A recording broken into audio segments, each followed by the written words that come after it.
sejam bem-vindos ao Emergencast, um bate-papo sobre emergências médicas, e o tema de hoje é PCR, parada cardiorrespiratória.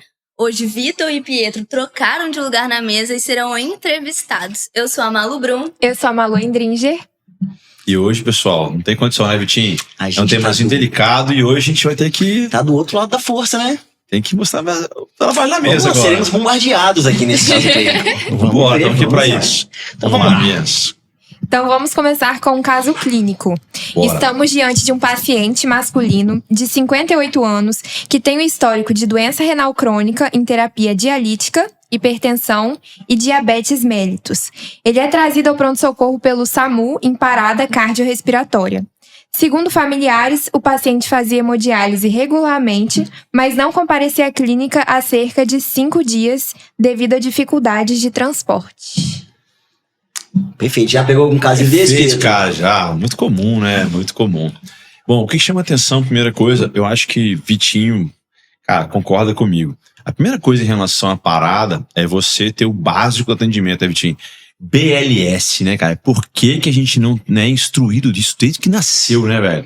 E assim, as pessoas que estão, pessoas com muita multidão, então, assim, bombeiros que estão... Bombeiro tem BLS, mas assim... pessoas, por exemplo, que estão na loja, pelo menos uma pessoa na loja tem que ter, um gerente, no caso. Cara, isso tinha que ser uma parada mais obrigatória, né, Vitinho? Com certeza, né? Deveria haver assim, um treinamento de todas as pessoas que lidam com multidão, né? A gente sabe que o reconhecimento precoce, a abordagem precoce é o que salva vidas. Inclusive, no episódio passado, a gente acabou falando sobre morte súbita. E a gente trouxe a importância desses ambientes com múltiplas pessoas ter sempre um DEA. Porque o DEA vai salvar vidas, principalmente no ambiente extra-hospitalar. Então, esse reconhecimento de uma PCR é extremamente importante. E a gente, culturalmente, no Brasil, não tem essa educação do BLS de reconhecer isso aí de uma forma mais adequada, né? E aí, como é que a gente vai reconhecer, então? Como é que a gente vai fazer essa abordagem no intra-hospitalar, no extra? Tem diferença? E aí? Então, vamos começar perguntando como reconhecer um caso de PCR. Perfeito. Tem a gente aquela entende, né, tríade. Vitinho? O que acontece? A gente sabe que, assim, a primeira coisa é entender que será que tá parado mesmo? Uhum. A primeira coisa Exatamente. Então, assim, a primeira coisa é o contato com o paciente. Então, é chamar de forma exaustiva, né? E o mais importante é até às vezes o nome do cara, da pessoa, por exemplo, chamar senhor, o nome, seu João, e realmente bater no tórax dele. Realmente tem que ter uma chamada realmente um pouco mais um pouco mais intensa ali. Por quê? Porque se a pessoa tiver, imagina que uma pessoa tá assim, por exemplo, convulsionou, estado pós-ictal. Eu tô ali fazendo uma nova PCR no cara. Tá errado, o cara pode piorar muito mais o engasgo, né, Vitinho? Com Pode certeza, piorar muito a vamos situação. Sim. Né? Com certeza. Então, assim, entender como que eu vou começar esse não responde, não respira e começar as manobras é fundamental, Vitinho. E aí, como é que começa, Vitinho? Vamos lá, vou até trazer uma coisa interessante antes da gente checar essa responsividade, porque a gente tá falando aqui de PCR tanto no intra quanto no extra-hospitalar. E aí, quando a gente lida com a PH, eu trabalhei no SAMU há alguns anos, nem cheguei a dar 1 ano, mas trabalhei no SAMU um certo tempo da minha vida, lembrar da segurança da cena. Isso é extremamente importante. Então, quando eu tô numa cena no APH, primeira coisa, foi um acidente de carro, o paciente tá em suspeita de PCR e tem um fio de alta tensão desencapado que tá gerando eletricidade. Você não vai encostar, você precisa de ter o isolamento da segurança pro plantonista. Porque senão, de uma vítima que você tá atendendo, vão ser 2, vão ser 3, vão ser quantas tiverem naquela cena. Então, vamos sempre bater nessa tecla. Antes de olhar qualquer coisa, antes de acessar o meu paciente, eu preciso ter certeza de que o ambiente é seguro, de que minha cena é segura para o meu socorrista. Dito isso, aí que a gente vai fazer a responsividade do nosso paciente. O Pietro já começou ali. Primeiramente, eu já tô olhando a situação, já tô olhando ali. Quando a gente fala num contexto até de trauma, também veio um novo trauma, novo ATLS, que veio dessas lesões sanguinantes. Então, por exemplo, num trauma no extra-hospitalar, você já tá observando essa questão. Se o paciente tá com sangramento, tá com uma amputação traumática, eu já tô observando isso já antes de chegar na minha cena. Então, é importante a gente já avaliar esse contexto, avaliar a segurança da cena e começar a responsividade, igual o Pietro falou. Não é Oi, vamos lá, pega um tórax dele. Senhor, está me ouvindo? Posso te ajudar? Realmente é um estímulo vigoroso. E aí o paciente não checou responsividade. Uma coisa que eu posso fazer ali é fazer um estendimento ali de região cervical, porque se for uma obstrução respiratória, eu já desobstruo essa via aérea. Se tiver alguma obstrução, alguma coisa que eu tô visível ali, que eu consigo tirar, que já é uma obstrução de via aérea, eu já posso fazer isso manualmente, tirar isso daí. E aí o paciente não tá responsivo, não tá respirando, eu vou checar meu pulso. Não tem jeito. Gente, não é pulso periférico. Não adianta eu checar pulso radial, não adianta eu checar qualquer tipo de pulso. É pulso central. Então eu vou direto pra carótida do meu paciente ou eu vou direto pra minha femoral. Não tem jeito. Então chequei de responsividade do meu paciente, olhei o tórax, não tá respirando, vou direto pro pulso. Chequei o pulso, beleza. Ausência de pulso. Aí pronto, meu diagnóstico de PCR está realizado. Importante essa questão da gente trazer, porque há uma diferença entre a casuística brasileira, por exemplo, e a casuística dos Estados Unidos. Lá nos Estados Unidos, o fluxograma fala até em muito parada respiratória. Por quê? Porque lá o uso do opioide, né, eles usam o opioide, você vê o episódio do House, por exemplo. O House é um cara que é viciado em opioide. Então eu tenho uma intoxicação por um uso elevado de hidrocodona, opioide ali, eu posso ter uma parada respiratória, um tórax rígido. Então lá nos Estados Unidos, onde a gente tem esse tipo de casuística um pouquinho mais diferente de parada respiratória, faz parte eu reconhecer isso daí. Até os paramédicos vão ter o naloxone, que é o antídoto para intoxicação por opioide no próprio paramédico. Isso é interessante. No Brasil a gente não tem isso de forma comum, então a maioria das vezes a gente vai estar diante de uma PCR mesmo. E aí, diagnosticamos a PCR. E agora? Sabe o que eu acho que vale a pena lembrar sobre a respiração agônica, né? Perfeito. De não confundir ela com uma respiração eficaz. Sim. Perfeito. E outra coisa... Gasping, o peixe morto. Isso aí. Da checagem de pulso também, que é mais ou menos 10 segundos ali que a gente palpa o pulso central pra ver se o paciente tá de fato parado. Então, cuidado, ele vai ficar lá meia hora lá pra palpar o pulso. Não, eu acho que tem, acho que não tá na dúvida. Começa a manobra. Excelente, isso é importante. Tá na vai, faz o primeiro ciclo pelo menos e vai. Não vai ficar demorando, porque preciosismo de não sei, tô em dúvida. Tá em dúvida? Trata o que é mais grave. Vai tratando PCR mesmo, porque a gente minimiza as gravidades que vão acontecer no pós, né? Então aí, diagnosticamos a PCR. E aí? Vamos pra onde? O que a gente faz? Como é que a gente começa? E aí, vamos lá? Bom, primeira coisa que a gente sabe é o seguinte: eu tenho uma viária avançada ou não tenho uma viária avançada? A gente pode ter uma viária avançada e tiver no hospital. Mas sem viária avançada, a gente vai lembrar que a gente vai fazer 30 incursões por 2 respirações. Pedro, mas cara, a pessoa tá ali, não tem nenhum dispositivo válvula máscara, ou então mesmo válvula boca ali pra colocar, etc, máscara bucal ali. O que eu posso fazer? Eu posso fazer 2 minutos seguidos? Posso. Mas é muito importante lembrar que muitas vezes não é a causa mais comum, a hipóxia é uma das causas de parada. Então, realmente, se eu não olhei a via aérea, realmente não estou observando se tem... Cara, abre a boca, estende a boca, não precisa ficar enfiando a mão dentro da pessoa, porque pode morder ali dentro, ali, depois você pode perder seu dedo. Mas assim, você dá uma olhada geral em relação à boca ali, se não tem nada, se não tem alguma obstrução, porque se for por hipóxia, você vai ficar massageando a vida inteira, depois a gente não vai voltar. Sim. Né? Então, é uma das causas de parada. Então, assim, você viu que não tem obstrução de via aérea, bom, o ideal é 30 incursões de 2 respirações, 5 ciclos. Ah, não, mas não tenho. Não, você pode fazer pelo menos 2 minutos aí, seguidos, e trocar. Sempre lembrar que a gente acha que não fadiga. Quem faz 2 minutos... Bem feito. Uma coisa é fazer 2 minutos vagabundo lá. Outra coisa é fazer compressões de alta eficácia por 2 minutos. Cansa. A gente tá acostumado com a cansa pra caramba. Uma massagem efetiva mesmo, cansa pra caramba, não tem jeito não. Vamos puxar o gancho então pra falar como é que é uma massagem efetiva? Tem algumas características que a gente sabe que tem que ter para ser uma massagem eficaz. Excelente. Isso é muito importante pra gente ter isso na nossa prática clínica, né? Pra gente linkar uma coisa interessante, o que mais salva a vida na PCR é, obviamente, a compressão e a desfibrilação precoce. Não tem jeito. Então, uma coisa que, pra gente deixar bem linkado aqui, ó. Diante do diagnóstico de PCR imediato, quais são minhas primeiras condutas nesse momento? 2 coisas. Chamar ajuda.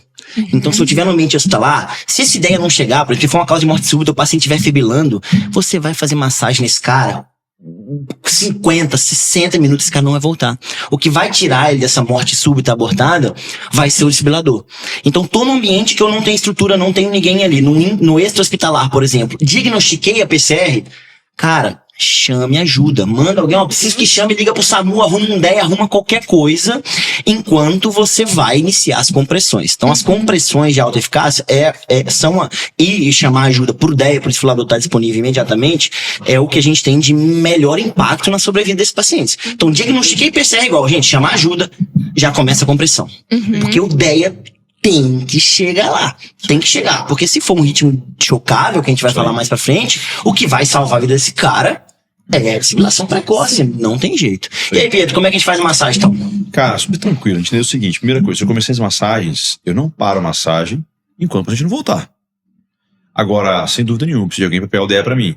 Então, eu preciso saber se... Primeira coisa, já aconteceu, cara, já vi várias vezes isso, meninas, isso é comum.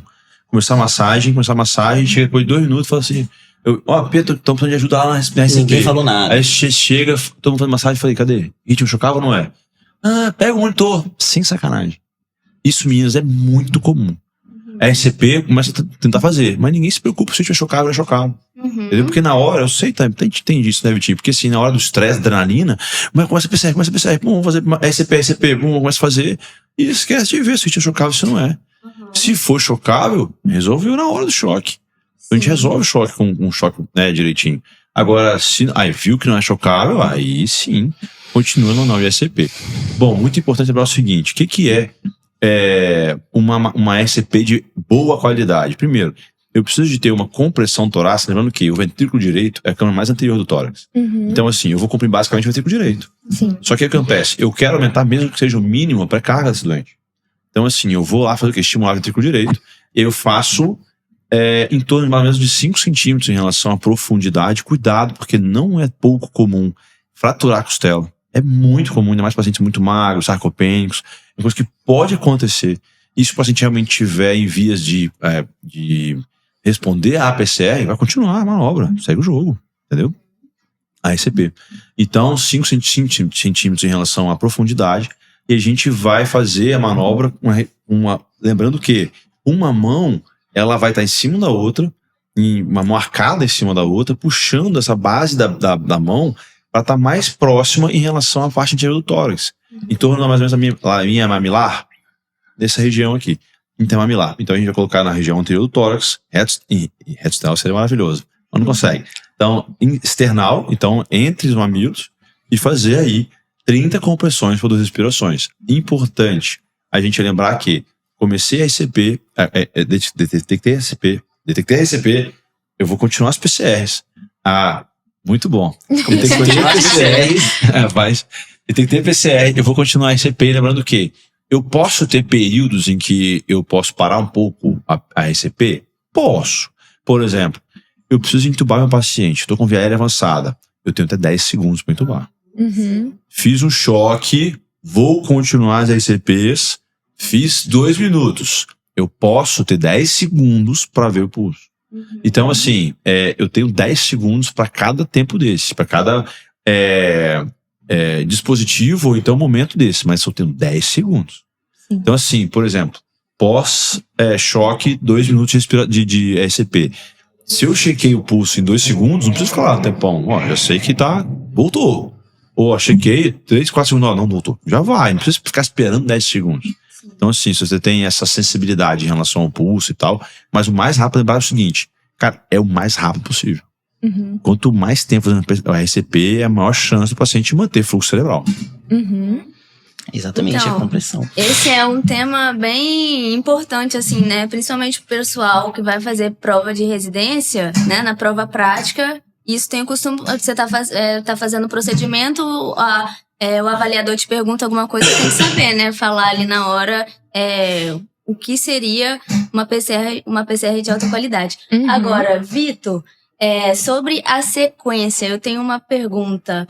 Tem exceção de não pedir o DEA nos primeiros 2 minutos?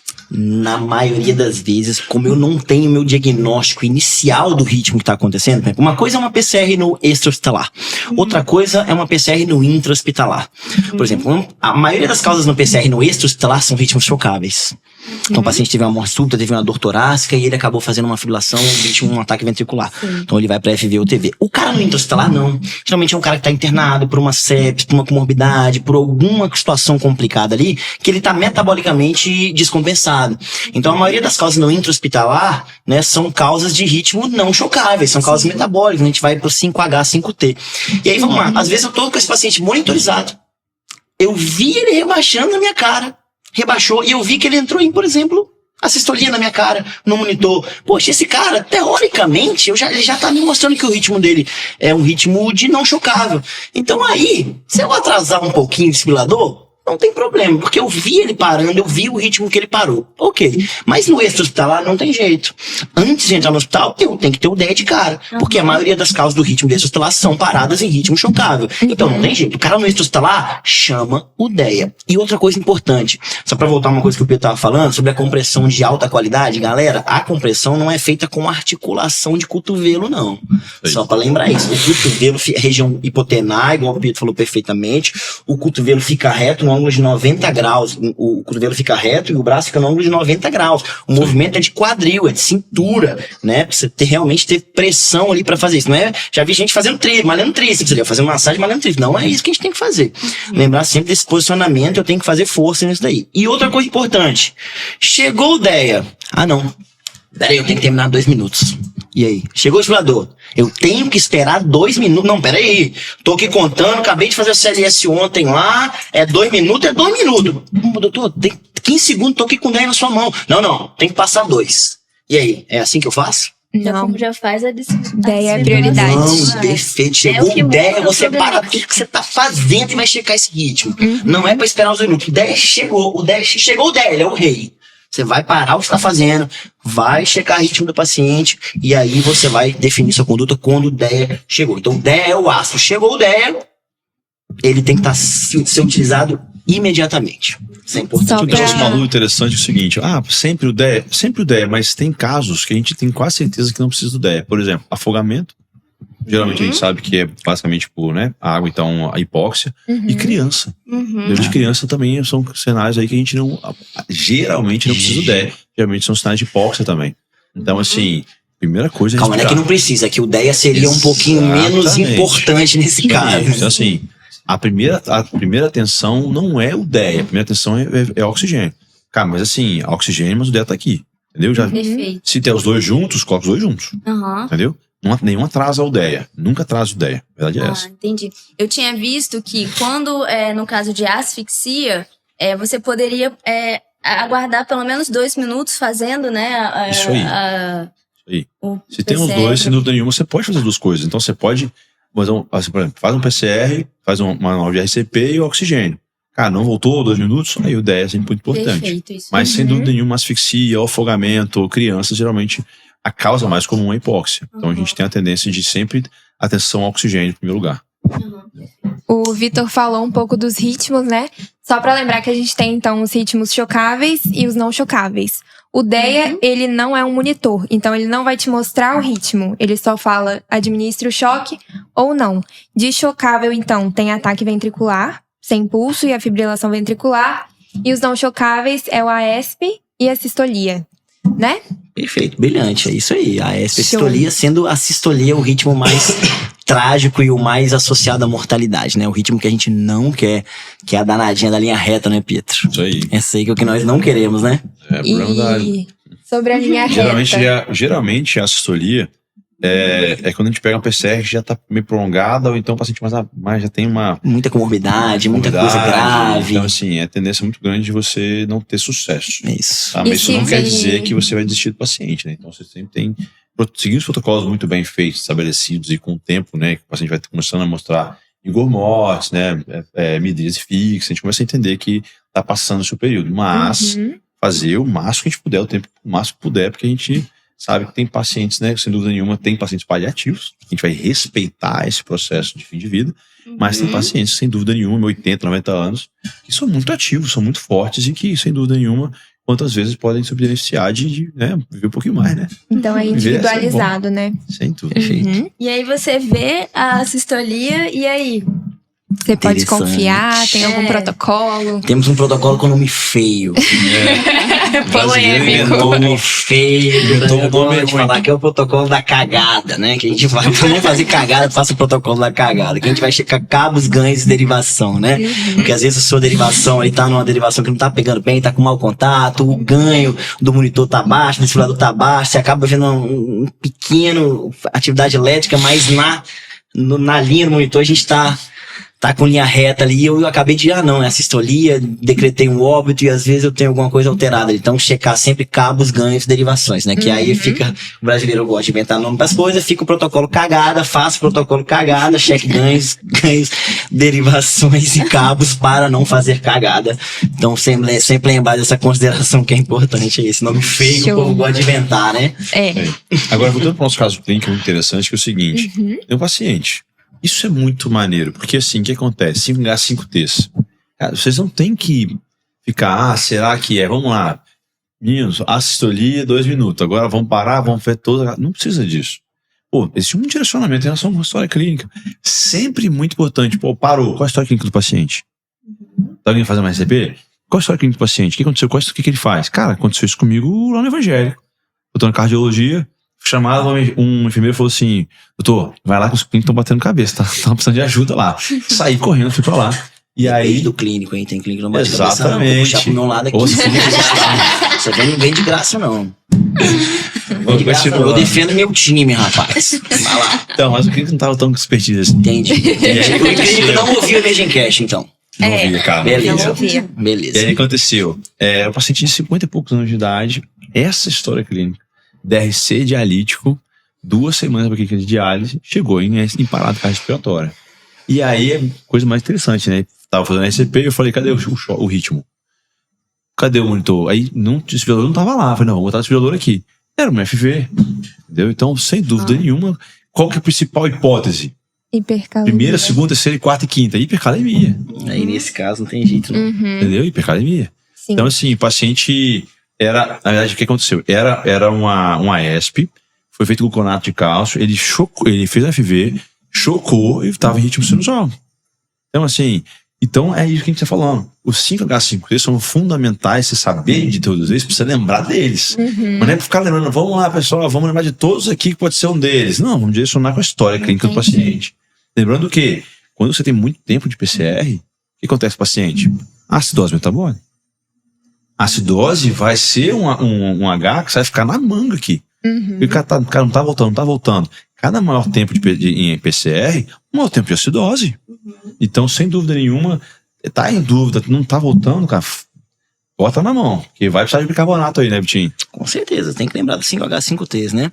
Então, ó, até agora a gente falou meio que de uma abordagem geral, né, da PCR. Vamos entrar então nos fluxogramas devidos de cada um pra gente tratar cada um? Bora. Vamos falar então primeiro com o astro, que todo mundo gosta, que é o afaste, que é o, vamos lá, afaste, carregando, que são os ritmos chocáveis.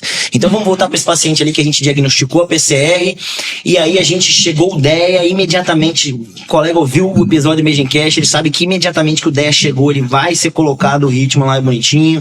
Lembrar, gente, do gel condutor, pelo amor de Deus, coloquem o gel condutor, senão você vai queimar a pele do paciente, vai fazer uma queimadura ali importante, tiver pelo ali, pode pegar fogo, pode fazer um problema absurdo, ainda mais se tiver oxigênio do lado, aquilo faz faísca, é inflamável, você vai fazer um problema absurdo na sua vida. Então lembrar dessa questão sempre. Chegou o DEA, então, colocamos lá, e aí o ritmo é fibrilação ventricular. E aí, Pietro, o que eu faço? Choca, irmão. Na verdade, o que acontece? Com quanto já eu vou chocar? O máximo possível eternamente, né? Porque o DEA, geralmente, você não tem essa opção de colocar. Estamos falando de fibrilação, já saímos do APH, estamos dentro do hospital agora, que é onde geralmente o nosso público tá... Geralmente, a gente tem o desfibrilador bifásico no nosso hospital. Então, 200 joules bifásico, né? Mas se tiver monofásico, 360 joules, beleza?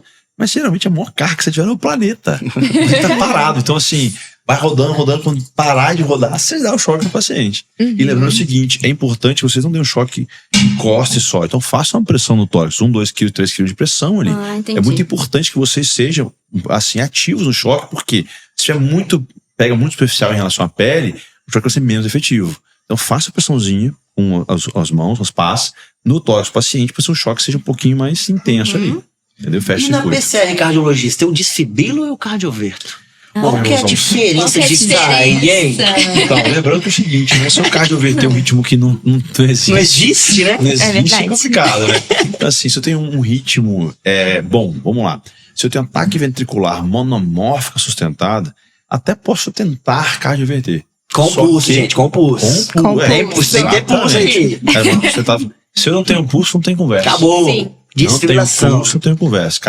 Seja TV monomórfica, polimórfica, ou seja FV, não tenho pulso, não tem conversa. É sempre desfibrilar. Se eu tenho a TV monomórfica sustentada com pulso, eu posso tentar converter o paciente. Mas, sem dúvida nenhuma, não é o caso mais comum do pronto-socorro. E a diferença interessante é a gente lembrar sempre, a desfibrilação, o choque é feito em qualquer momento. Você apertou o botão, o choque vai ser deflagrado ali naquele momento. A cardioversão, como o nome já diz, elétrica sincronizada, ela Isso aí. você precisa apertar o sync do desfibrilador e ele vai sincronizar com o QRS do paciente. Então eu vejo muita gente, às vezes, nunca fiz a cardioversão, aí vai lá fazer a primeira cardioversão, coloca as pás lá, aí aperta o botão rapidinho, solta, não foi. Espera. Toda vez que você for fazer uma cardioversão elétrica, você não é igual a desfibrilação. A desfibrilação, você vai apertar o botão, tá carregado, carregou o desfibrilador, você vai apertar, imediatamente o choque vai ser deflagrado. Então o paciente vai tomar o choque imediatamente. A cardioversão, você vai apertar, você vai acionar o dispositivo, ele vai, o algoritmo do próprio aparelho vai ler o pico do QRS e vai fazer uma cardioversão em cima do pico do QRS. Então, na maioria das vezes, você vai segurar, ele vai ter um delay 2, 3 segundos, mantém, segura, e aí ele vai dar o choque. Então isso é muito importante. Muita gente, vou fazer uma cardioversão elétrica aqui, aí faz o negócio, aperta rapidinho, uai, lógico, cara, segura o negócio. Eu queria xingar, eu não queria, mas eu sou um animal. Segura o negócio lá, porque você tem que esperar o computador ler o negócio pra ele fazer, sincronizado, bonitinho. Então sempre lembra dessa questão. Cardioversão elétrica cardioversão elétrica vai ter um delay quando eu aciono meu dispositivo, porque ele vai acionar de acordo com o QRS. Pergunta Tem então, jeito. por que eu não posso desfibrilar todo mundo? Tem que cardioverter alguns pacientes, sabe? Por que eu não posso desfibrilar todo mundo? Posso desfibrilar, dá o choque. E aí? Isso é importante, né? O que acontece? Porque se eu desfibrilo todo mundo e não faço cardioversão elétrica sincronizada com o QRS do meu paciente, que é o batimento ventricular, eu posso, sem querer, fazer um fenômeno R sobre T. Eu vou fazer uma desfibrilação, então eu faço uma energia para despolarizar aquele ventrículo, enquanto ele repolariza. Isso pode virar uma astolia, pode virar um FV. Então, assim, se eu vou desfibrilar em cima de uma onda T, o que acontece? Eu faço o pior possível. Sim. É isso obter. Então, sem dúvida nenhuma, se eu tenho um ritmo com pulso, eu tenho que fazer uma cardioversão elétrica sincronizada. E conta pra gente, então, no ambiente hospitalar.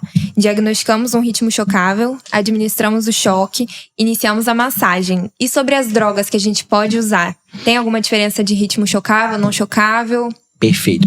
Uma coisa pra gente deixar bem clássico aqui, ó. Fiz o choque, eu não vou ficar esperando pra checar ritmo. Fiz o choque, peraí, vou ver. Não. Acabei de fazer o choque, você vai automaticamente iniciar um novo ciclo de compressões por mais 2 minutos. O ritmo só vai ser checado novamente após esses 2 minutos. Então, acabei de sibilar o paciente, já tirou o sibilador, volta a massagem. E aí você faz essa massagem por 2 minutos, fez essa massagem por 2 minutos, e aí você vai checar o ritmo novamente. E é interessante porque a gente acaba tendo 2 drogas pro lado dos ritmos chocáveis e uma droga só nos ritmos não chocáveis. Nos ritmos não chocáveis, a gente vai acabar só usando a adrenalina, que é o que a gente tem. E, obviamente, a gente vai entrar na outra parte do fluxograma do 5H53, a gente vai tentar tratar a causa base do 5H53. Então, aí me dá um leque de outras drogas possíveis nessa situação. Mas no fluxograma da PCR em si, eu acabo tendo a adrenalina, a epinefrina que a gente tem, que é o que a gente tem. E já no fluxograma dos pacientes com ritmo chocável, eu acabo tendo a minha amiodarona, né? Podendo fazer uma dose um pouquinho maior e uma segunda dose. E aí, Cádio, quando é que eu vou fazer essa amiodarona nesse cara? Então, ritmo chocável. Deu choque, acabou. Então, eu faço da amiodarona eu sempre intercalo com a epinefrina, né? Então, eu posso fazer 300 mg de amiodarona na primeira vez, intercalo com a epinefrina e faço mais 150. Eu posso fazer de máximo aí. Então, assim, lembrar que, pelo amor de Deus, aconteceu comigo. Refratário, né? Choquei de novo. Isso. Lembrar do Então, choque assim, refratário. choquei a amiodarona. Choquei de novo a epinefrina. Porque, de novo, Meldarona. Então, cada 3, 5 minutos entre as medicações aí. O que chama a atenção? Já aconteceu comigo, tá? Paciente com insuficiência cardíaca, parada, provavelmente era morte súbita, né? Então a gente já saiu correndo pra pegar o DEA, que era o desfibrilador. Desfibrilador, FV, chocamos. Foi, pode fazer Meldarona.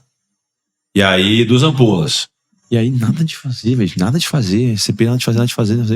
Veio o enfermeiro com uma sorinha de 100. Eu falei, o que é isso? Você diluiu ali? Só diluiu Meldarona no soro. Entendi. Então, assim... gente, medicação RCP, a gente é bolo, não sem bolo. Você não tem tempo pra ficar correndo bombinha, não. A gente é bolo na veia do carro direto. Nossa. E aí, as únicas Meldaronas que tinha no carrinho, ela colocou no soro. Então, assim, foi um caos. Então, o que acontece? Todas as medicações da RCP são em bolos. Não existe. Esperar o quê, gente? Você não tem nem tempo. Vai correr 10 minutos, 2 minutos, às vezes é o tempo que o cara morreu, pô. É o tempo do óbito, você não conseguiu fazer o atendimento. Então, não faz sentido. Então, 300 miligramas em bolos. Então, epinefrina 1 miligrama e depois mais 150 miligramas em bolos. E aí fez 150, acabou? Não dá pra fazer mais Meldarona? Não, epinefrina. Acabou. Epinefrina. Se o Só tem 2 paciente chances. tiver com acesso profundo, catéter profundo, muda essa questão de bolos? Acaba tendo tudo em bolos. Não tem jeito. Eu não posso fugir desse protocolo. É uma coisa rápida, uma coisa emergência. O paciente tá em emergência médica. Se eu não fizer aquilo rápido, o mais rápido que possível, eu vou perder tempo. Então, não tem jeito. Tudo na medicação de RCP é em bolos. Show. Sempre é importante. Então, no segundo ciclo, vai dar a epinefrina. E aí, no terceiro, que vai ser a Meldarona. Quando eu considerar um ritmo chocável refratário, né? Choquei uma vez, choquei a partir da segunda, eu já tô autorizado a começar a Meldarona. Né? Nessa dose. Então, ritmo chocável refratário. Tem que ser refratário. Choquei uma vez. Beleza, fiz o próximo, fiz de novo, era um ritmo chocável, você vai chocar porque você tá com o desfibrilador, a partir do próximo, aí você considera um ritmo chocável refratário. Aqui que já entra a Meldarona, né? Quando eu considero um ritmo chocável refratário. Aí é onde eu tô acionado pra entrar com a Meldarona. Todos, porque assim, a medicação entra, todos são assim, né? Você é o choque, depois de 2 minutos é a primeira medicação. Sempre assim. Então, nem sempre a pessoa precisa de medicação. De repente, sai o primeiro choque, saiu. 12 minutos, ficou bem, sai o primeiro choque. Não precisa mais de medicação agora, em bolos, entendeu? Então, é sempre dar a oportunidade para você voltar sem medicação. E aí, se voltou bem, se não voltou, a gente não volta. É isso. Pode acontecer. Ó, a Siri tá também querendo participar do episódio, rapaz. A Siri tá querendo também. Você usou Meldarona? A Siri tá querendo. Você usou Meldarona, tem certeza? A Siri tá querendo participar do caso clínico. Posso procurar no Google pra você? Rapaz. Ó, uma coisa interessante pra gente deixar bem sedimentado isso aqui também, ó. Vamos lá. O médico, ele é o líder. A gente comentou isso várias vezes. Toda vez que a gente fala sobre inteligência emocional e liderança, né? O médico é o líder da cena. Dentro de uma PCR, apesar do ambiente ser um ambiente todo cronometrado, o protocolo é todo bem descritinho, se você tiver com o emocional abalado, você vai desorganizar a sua equipe. Então é um protocolo, não tem por que ficar gritando com os outros, não tem por que ficar destratando ninguém, não tem por que fazer nada disso. É um protocolo bem desenhado e você vai seguir, você vai checar ritmo a cada 2 minutos, compressão, a droga a cada 3, a cada 5 minutos, é tudo bonitinho, não tem pra onde fugir disso. Então você precisa coordenar a sua equipe.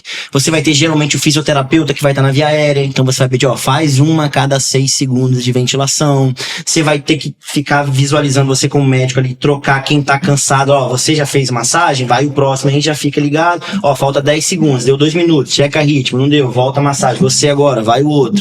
Então o médico precisa liderar isso daí, trocando, fazendo o rodízio adequado de quem tá na massagem, olhando, checando se o fisioterapeuta tá fazendo as ventilações de forma adequada, se tá tudo direitinho, perguntando as medicações quem tá fazendo a medicação, porque uma coisa é eu chegar no meio e tô aqui olhando aqui, eu falo aqui, faz adrenalina. Pra quem que eu falei? Eu joguei isso no meu atendimento pro alto. Ninguém. Então olha pra quem tá na medicação, tá na hora de fazer a adrenalina. Quando você tiver feito, me avisa. Então o que a gente fala é a comunicação em circuito fechado de uma PCR. Ela vai e ela volta. Então faz adrenalina aí pra mim, Mariazinha. Mariazinha, fez adrenalina? Adrenalina feita. Ok.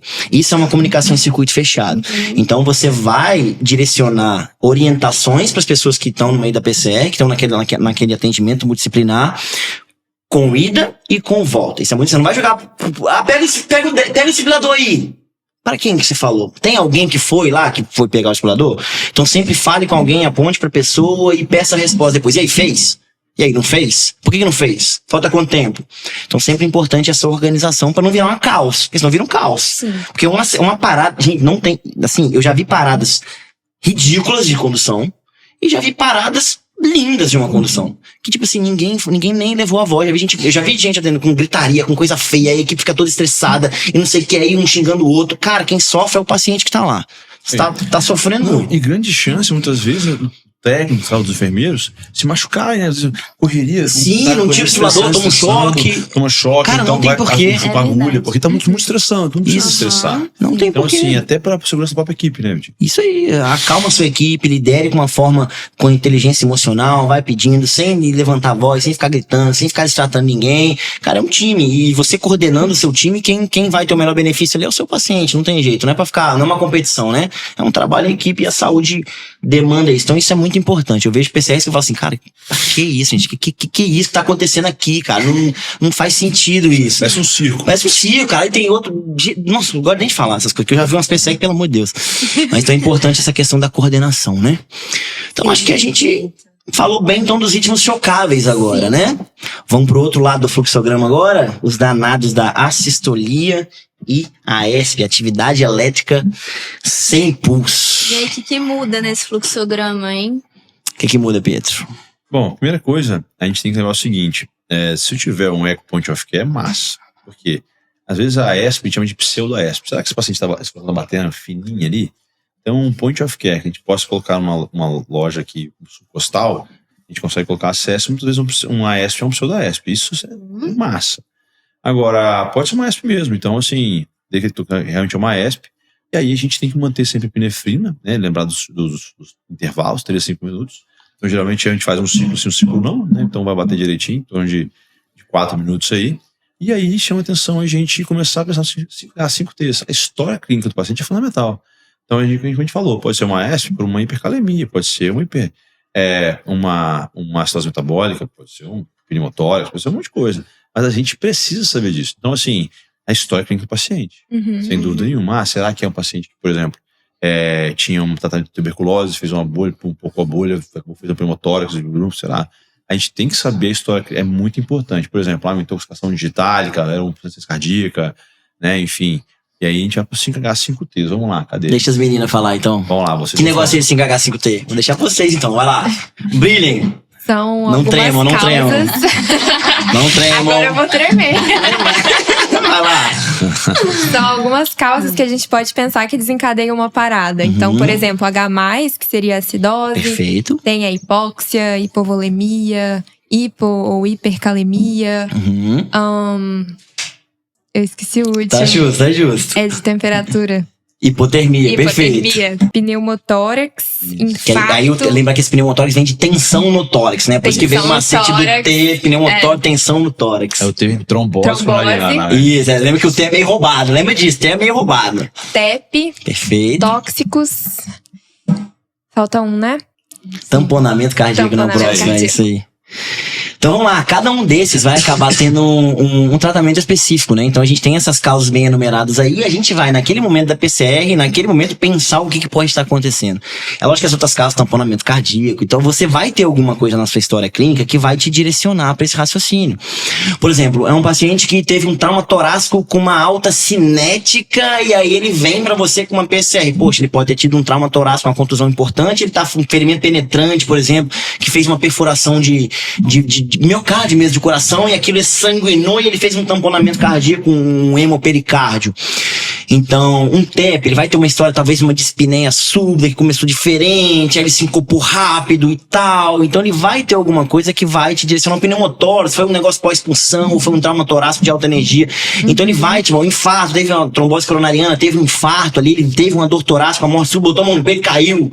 Então, quer dizer, na história clínica, ele vai te dar alguns subsídios que pode estar acontecendo. E aí lembrar, poxa, é um TEP, anticoagulação, vou fazer um trombolítico nesse paciente ali no PCR, no intro. É lógico que isso é heróico, né? Imagina, chega um paciente pra você tá lá fazendo um RCP e você vai fazer um trombolítico no cara porque você tem certeza que é um TEP. É lógico que isso é extremamente heróico. Eu vi, por exemplo, uma vez isso acontecer lá no Jaime, inclusive o paciente chegou na sala de choque lá, a colega foi muito corajosa, ela fez trombolítico no intra-PCR no cara, porque ele fez uma dor torácica, caiu e PCR, ela fez um trombolítico no intra-parada, o cara voltou e depois foi pra UCAM e tal, e ficou bem, cara, o cara saiu, foi assim, foi muito legal, mas isso não é o comum, mas lembrem disso. Então a história clínica vai apontar para alguma alguma situação que você vai direcionar para esses textos. Então, mas você passa... Os 5H são mais comuns, né, Pietro? Os 5H são um pouquinho mais comuns. Sem dúvida nenhuma. Agora, é muito interessante isso aí, por exemplo, tive 2 casos muito emblemáticos no Bezerra. Um deles, o paciente chegou em PCR, trocou tiro, tava trocando tiro, coisa boba, né? Tem um tirinho de vez em quando, eu faço isso também de vez em quando. Eu tô em casa e falo, vou trocar um tiro com os outros ali rapidinho. E aí vai. Vocês não fazem não? Vocês não fazem não? Recomendo. Já tô assim, não fazendo nada. Você tem a coisa criativa, né? Trocar um tiro com os outros, tranquilo. Super criativo. E aí, assim, realmente, alguns furos, né? Algumas perfurações por PAF. Cara, a gente entendeu que tava na hora de, irmão, vamos fazer uma toracotomia. Toracotomia, e aí, assim, o coração dilacerado. Entrou, perfurou o coração e sangue. Então, não tinha nem o que fazer, né? Tinha como costurar na hora. Mas, assim, primeiro e segundo foi muito interessante. Foi um paciente que a gente tava. Como é que foi? Impressionante. O caso foi tão bom que eu esqueci. Fala agora, cara. Vai falando aí que eu vou lembrar. Rapaz, tem um caso legal que até vai ilustrar. Foi um caso que aconteceu, rodou o Brasil, na verdade. A gente repostou um vídeo dele. Inclusive, se ele estiver vendo a gente, doutor Andrei, era um médico, eu acho que ele é residente de cirurgia plástica, lá de Porto Alegre. E teve um paciente que foi vítima de uma lesão, de uma facada no tórax. E ele trabalhava no SAMU. E esse paciente chegou com essa facada no tórax. O paciente chegou lá em PCR e tudo. E o cara fez uma toracotomia, meu irmão, dentro da ambulância. Ele abriu o pericárdio do cara, tinha o mesmo pericárdio. Ele explorou o coração, botou o dedinho lá, tinha realmente um tamponamento miocárdico. O cara suturou o coração, na ambulância, meu irmão, não há APH. Ele suturou o coração do cara. Voltou, e o cara voltou, e depois tem uma foto do cara em pé mostrando a cicatriz assim, meu irmão. Que heróico, doutor Andrei, isso rodou na internet um tempão. A gente repostou o vídeo dele, a gente tomou até um shadow ban, porque o vídeo era pesado, mas não tem importância. O vídeo foi muito legal, do ponto de vista assim, heróico. A gente parabenizou o Andrei pelas mídias sociais lá. O cara foi brilhante, velho. O cara foi guerreiro, tá? Parabéns, cara. Vida salva ali. Lembrei, cara, o que acontece? A gente tava no Bezerra, o paciente teve uma dor torácica, PCR. E o PCR voltou. O cara chegou meio chocadinho, assim, na horinha 10, aí melhora lá, as 4 ampolas, assim. E o cara tava bem, assim. Falei, cara, esse cara tem um doutorado, parou. Vamos fazer, então, assim, vamos fazer um eco com esse cara? Vamos pegar um ponto de care, fizemos, cara. E tinha um aneurisma, uma dissecção, uma lâmina de dissecção, cara, a gente viu no eco, ponto of care. Um aneurisma gigantesco, ascendente, e uma lâmina de dissecção logo na ponta, que a gente vê fazendo um flapzinho na dissecção. Jesus Cristo. Cara, na hora, campo eco de emergência, não faz o que, só pra você conferir que a gente aqui mesmo fez, conferiu, foi pro evangélico, operou, ficou bem, cara. Ficou bem? Nossa, Porra, que doideira. Bizarro, né, cara? Doutor Asca, pré-PCR. História clínica mesmo, não tem jeito, cara. Quantas vezes a gente peca na história clínica? Isso é interessante, sabe por quê? O médico tem esquecido de perguntar por quê. Total. Por quê? Ele parou, por que parou? Entendeu? Quer estar parada, mas não quer saber por que parou. O porquê que parou, às vezes é 90% da parada, e você não vai sobre. Vai estar parada, o cara morreu, você não sabe por quê, e você fica com essa pergunta na cabeça, e o porquê? Entendeu? Não é, Vitinho? Com certeza, com certeza. Por quê? Isso é importante. A anamnese, né? A gente não. A anamnese hoje é cada vez menos colhida, de uma forma efetiva. Os médicos não conversam com o paciente. Isso é complicado. É uma tendência que a gente vê, infelizmente, que tem acontecido com a medicina, né? As pessoas nem conversam com os outros. Um pronto-socorro assim, o médico nem olha, nem encosta a mão na barriga do paciente, lá uma dor abdominal, já pede 300 exames complementares. Olha o nome do exame, complementares. As pessoas fazem exame de triagem. Tomografia hoje em dia é triagem. O paciente acudou, tá uma tomografia ali, vem pra cá, nem examinou o paciente, né? Isso acontece de uma forma mais frequente do que a gente gostaria, né? No PS a gente tem que pensar nos exames que vai pedir que sejam efetivos para aquele momento, né? Com certeza. Não triar tudo. Isso é importante, efetivo, porque o médico tem que ser custo efetivo. Claro, ainda mais no SUS, quando a gente trabalha aqui SUS, cara. Entendeu? Então, assim, seja no SUS ou no plano de saúde, você tem que ser custo efetivo, porque assim, você não pode gastar despesa demais no hospital. Então, assim, você ser um bom clínico, também te chama atenção o quê? De você também pedir pouco exame.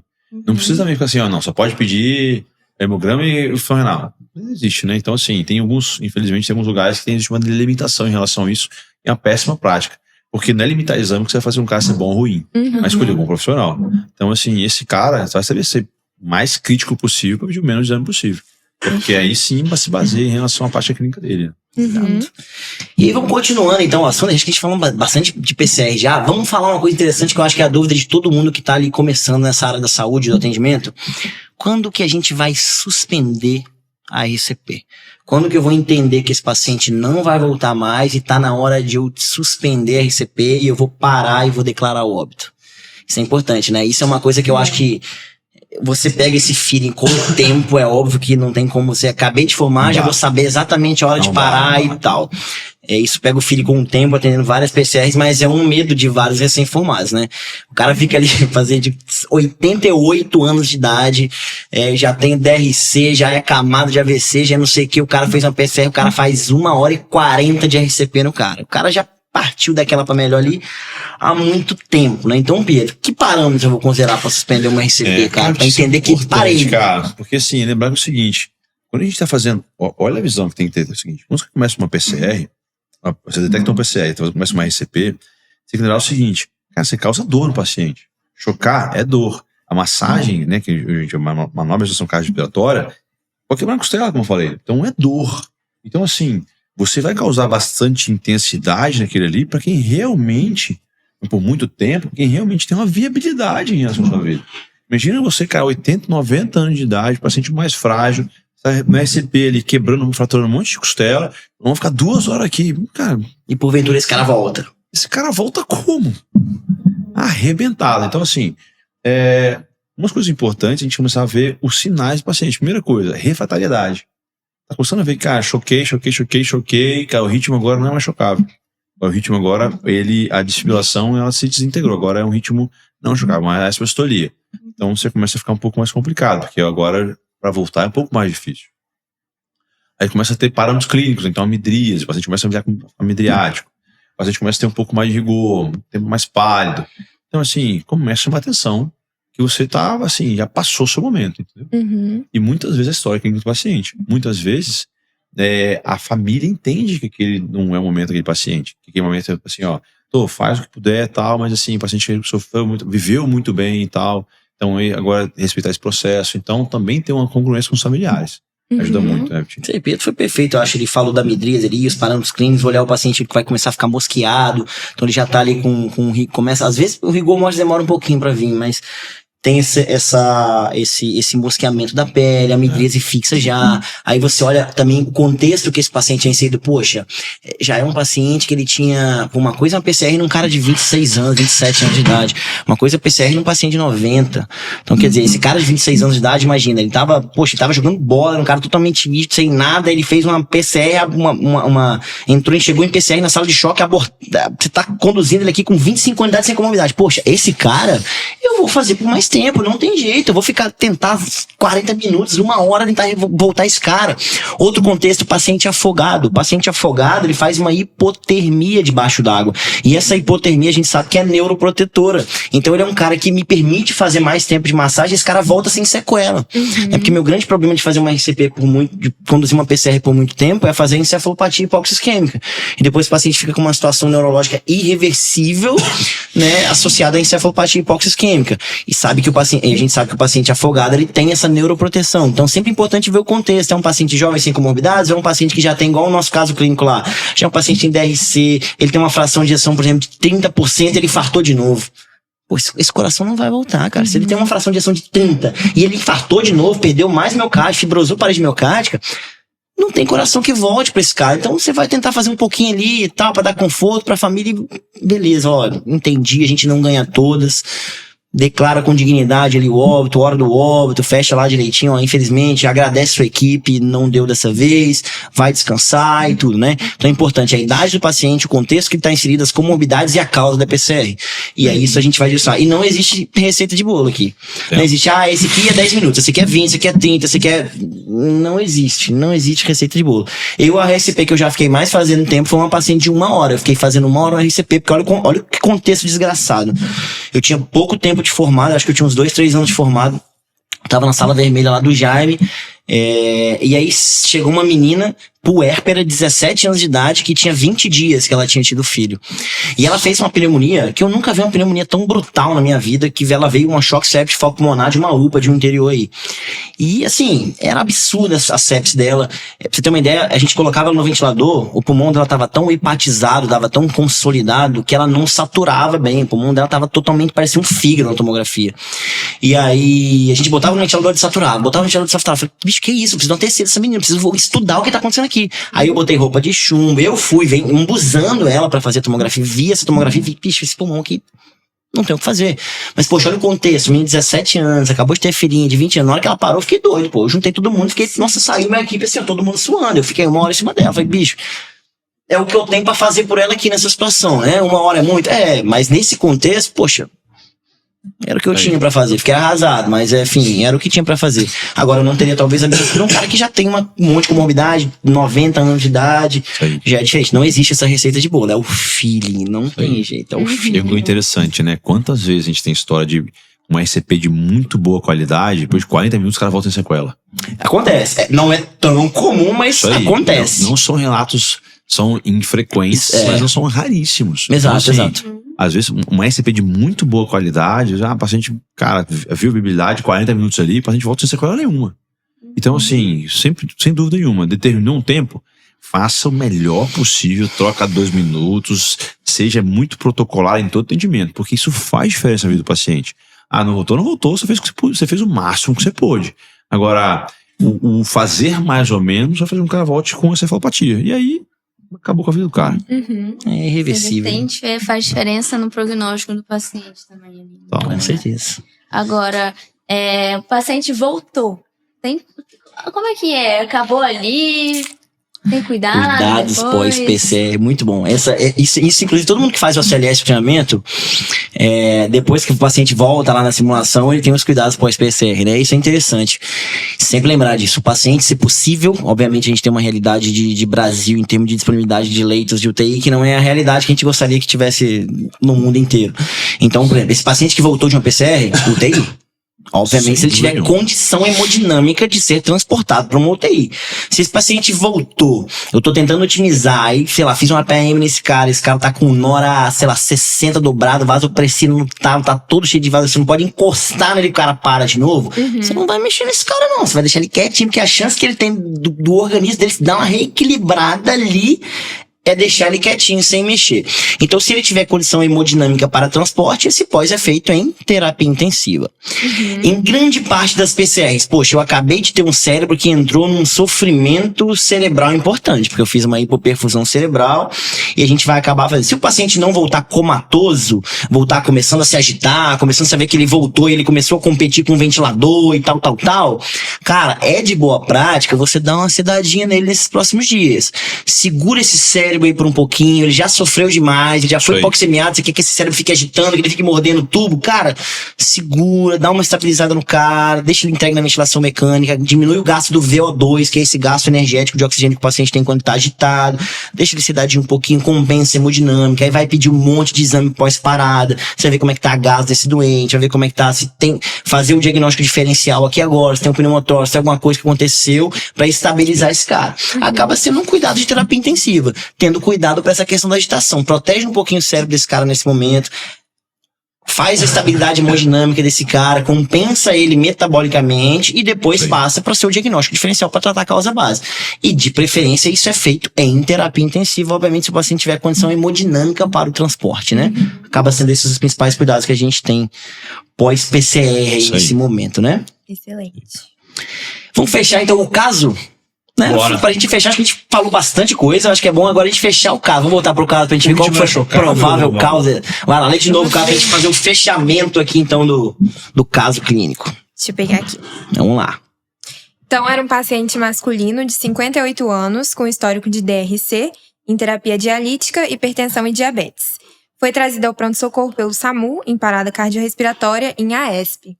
Então, já estava em ritmo não chocável. Segundo os familiares, o paciente fazia hemodiálise regularmente, mas não comparecia à clínica há cerca de 5 dias, devido a dificuldades de transporte. Esse era o caso. Bom, primeira, segunda, terceira, quarta, quinta hipótese, hipercalemia. Né? A ESP, bom, lembrando que a hipercalemia faz uma hiperpolarização das fibras, então a gente tem que fazer gluconato. Tá? Gluconato de cálcio, sem dúvida nenhuma, tem que ser a primeira medicação aí. Começa a RCP, pega o desfibrilador, que provavelmente esse paciente vai precisar mais rápido possível, depois do gluconato, e vai virar um ritmo chocável. Sem dúvida nenhuma. É o próximo ritmo aí. Se esse cara não voltar, já é ritmo sinusal, tá? Depois do gluconato. E aí, se voltar ritmo chocável ou não, você tem que estar com o desfibrilador na mão. Então, primeira coisa, né, chamar ajuda, pede o desfibrilador, começa o novo RCP, faz o gluconato de cálcio, e aí Fez o conato, o paciente voltou ao ritmo sinusal, não precisa se preocupar com isso. Se continua em AESP, a gente vai manter a adrenalina, vai ser a medicação de escolha. E aí a gente vai, se o ritmo chocar VFV ou TV sem pulso, a gente procede o choque, mais 2 minutos, que o Vitinho ressaltou muito bem. Então, mais 2 minutos, chocou, não tem que ficar fazendo pulso nem nada, é continuar RCP, fica quietinho fazendo RCP, depois de 2 minutos, até porque depois do choque, o paciente volta, o coração volta meio bobão, entendeu? Volta batendo e apanhando ao mesmo tempo. Então, 2 minutos para tentar se dar uma adequada, bater um pouco melhor, depois a gente vai ver se tem pulso, se não tem, etc. Se o paciente voltou ou não. Mas sem dúvida nenhuma, hipótese primária aí, hipercalemia. Agora eu tenho uma dúvida. A gente tem que tratar também a causa base. Furo para esse paciente, Então, para espoliar? Boa pergunta. Primeira coisa, ele urina? Porque nem todo Ele paciente deve ser. alcoólico dialítico urina ou não. Urina um pouquinho. Se urina um pouquinho, mete furo. Não tem problema nenhum. Não tô urinando nada. Não adianta. Esse cara todo. Você vai saber, né? Depende do contexto, né? Se você tem a história clínica dele, só tem isso. Se você tiver alguém, ele fazer xixi em casa, se ele fazer xixi em casa, o fluorescimento vai bem. Outra coisa, tá com gesto esse paciente? Às vezes não precisa, não tá com gesto. Às vezes ele realmente, ele foi um cara que muito mais comeu banana do que o cara bebeu mais água, entendeu? Então um cara que não tô tão volemicamente mal, assim, desequilibrado. Mas se tiver com gesto, o fluorescimento vai bem. E outra coisa, quando ele voltar, né, lembrar da hemodinâmica dele. Por exemplo, mesmo que ele urine, Pedro falou a questão da urina, né? Mesmo que ele seja um cara que não, ele é DRC, mas ele não é anúrico, então ele tem uma diurese residual. E ele voltou dessa PCR, mas ele voltou hipotenso, e voltou chocado, não vou fazer furosemida, porque eu vou piorar a hemodinâmica dele. Sim. Então eu tenho que avaliar caso a caso nesse pós-retorno de PCR dele. Esse cara, especificamente, depois que ele voltou da PCR e compensou, meu amigo, liga para a nefrologia que ele tem que dialisar de urgência. Eu tenho que tirar esse potássio desse cara, senão ele vai parar de novo. Show. Esse caso específico aí, ó, compensei, fiquei ele bonitinho, ele tá estável, tá bonitinho ali, fiquei bonitinho. Nefro, corre aqui, cara. Prescreve essa diálise, porque senão os caras vão parar de novo. Chama nefro nesse caso. Não tem como enrolar esse caso. É nefro. Chama nefro, que a nefro vai te ajudar. Insulina, faz o que você puder. Aplica insulina, deambulação com beta-2, bota um beta-2 lá, bota o que você tiver. Aí, por exemplo, às vezes ele vai estar hemodinamicamente descompensado, aí as resinas não vêm tão bem ali, né? A loquelma, o sorcal não é tão bom porque não trata o gastrointestinal, mas vai fazendo acidose. Se lembrar que na acidose o potássio sai da célula, se eu tiver uma acidose metabólica menor que 7,1 ali, eu já dou uma corrigida no bicarbonato, porque eu deixo de sair o potássio um pouquinho, então eu indiretamente acabo controlando ele um pouquinho. Faz tudo que você tiver à sua mão, mas chama a nefro, porque você não vai conseguir resolver sem a nefro, não. 5 dias sem diário, meu amigo, só na máquina pra tirar. Show. Boa. Acho que a gente discutiu bem, então, esse Foi caso. bom, nem tomei água, tô com sede, que a gente falou pra caramba. Agora a gente do lado de cá, a gente fala mais do que a gente entrevistando. Né? Quando a gente tá entrevistando os outros, a gente só manda, ó, faz aí. Agora a gente tá bombardeando a gente. Viu? Tá vendo? Aprendendo Aí, ó. como é que é o lado. O lado, aprendendo o lado de cá, o lado do convidado. Isso aí. Então, meus queridos, esse foi mais um episódio. Esse foi um episódio um pouquinho diferente, onde a gente trouxe mais um caso clínico e a gente foi discutindo os pormenores, mas dentro do escopo do caso clínico a gente foi entrando em assuntos do atendimento prático da PCR, né? Então a gente focou aqui em PCR. Espero que vocês tenham curtido aí esse formato. Manda o feedback pra gente. Se gostaram desse formato, a gente faz mais. Vocês que mandam, a gente só obedece. Não, Pedro? Oxe, é o gosto do cliente. É o gosto do cliente. Obrigado para os Malus que estavam aqui com a gente. Maluzinhas tops. Obrigaram. Obrigada a vocês. E, pessoal, continue com a gente. Então, segue nas plataformas: Instagram, YouTube, Spotify, onde você quiser, onde você achar qualquer buraco, nós vamos estar no meio. Pia tem OnlyFans. E aí, Pia tem OnlyFans. Então, ele posta dancinha com ritmo de creche do PCR. paizão, creche do paizão. Ele posta dancinha no OnlyFans com ritmo de PCR no Stay TikTok. alive. Ele posta dancinha no TikTok com ritmo de PCR. Acabou. Até, galera. Até mais. Grande abraço. Até mais.